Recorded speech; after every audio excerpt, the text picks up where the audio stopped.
the rest of the world might see Fitzpatrick as a quarterback.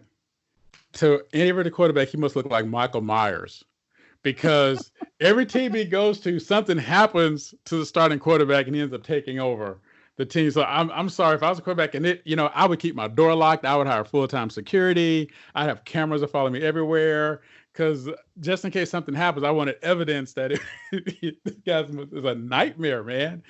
Here he comes again. He's the Black Widow. There you go. Don't let him make your coffee, dude. Don't let him make your coffee.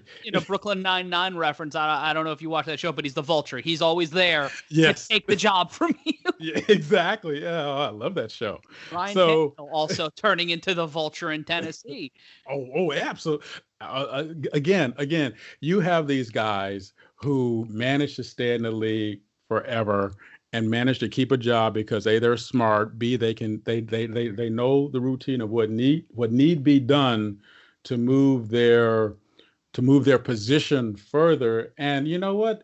At some degree, I guess you have to have that sort of it's about me mentality. So if you want to stay there, because if you're a backup, you're the backup. And the famous phrase, if you have two quarterbacks, you have no quarterback. So somebody has to be the guy or whomever, and somebody else, hey, look, you're the backup until you're not, and you always got to be ready to go. And so you see a guy like Fitzpatrick, like Tannehill, other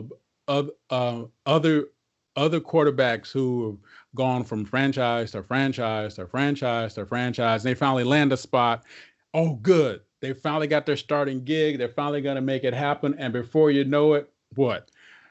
Boom. Now we know why they were a backup for so long. Mm-hmm. Or we couldn't, and speaking of which, if you get your quarterback, you've got your quarterback, you're good.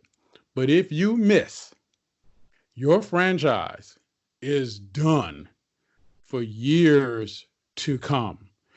Especially when you talk, I should say, when we talk about first round picks.